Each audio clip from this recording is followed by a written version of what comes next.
What's going on, guys? I'm in the Colisèe right now. I wanted to show off a bit of an unconventional system. It's literally unconventional because it's addressable.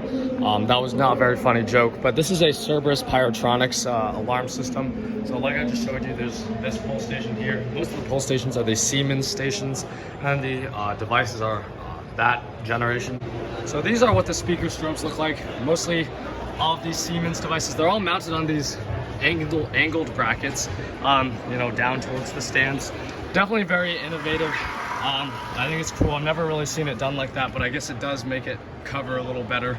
And these are basically along every other column. I don't know if you can see it on the opposing side and there.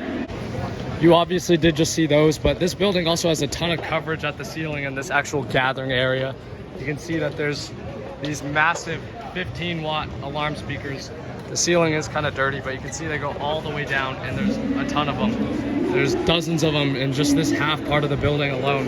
I can't imagine why you would need that many, because there's also a couple strobe lights up there. You can't really see, but they're white.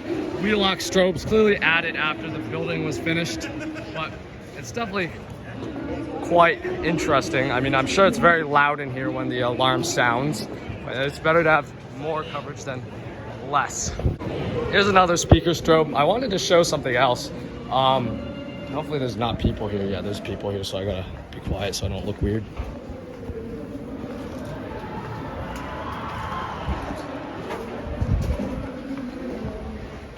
Let's see, there's a lot of remote strobes and then speakers, obviously for that additional coverage. There is this really cool, completely unrelated, but it's an old Federal Pacific electrical panel. Definitely cool. This whole building also has generic stuff.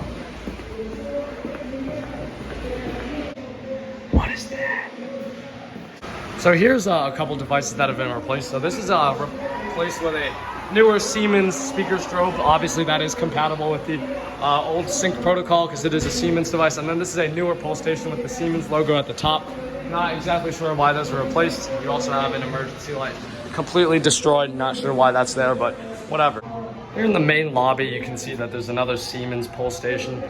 You can see that this one has some paint or actually no, it's not paint overspray, it's paint underspray. And then there's a speaker strobe here. Sorry, I had to stop filming because someone went by and I didn't want to look weird. Anyways, so this one's really faded. A lot of them in this building are really faded.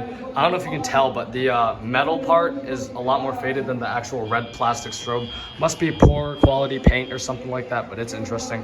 I don't really like these speaker strobes as much because if you look at it from the side, you genuinely like don't see any lettering and it just looks kind of odd, but it is a decent speaker strobe. And then finally, I'll go show you the panel. Oh, someone's coming.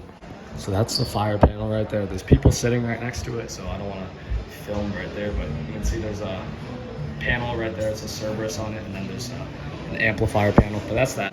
All right, guys, so they finally turned off the copyrighted music, so now I can post this without getting demonetized.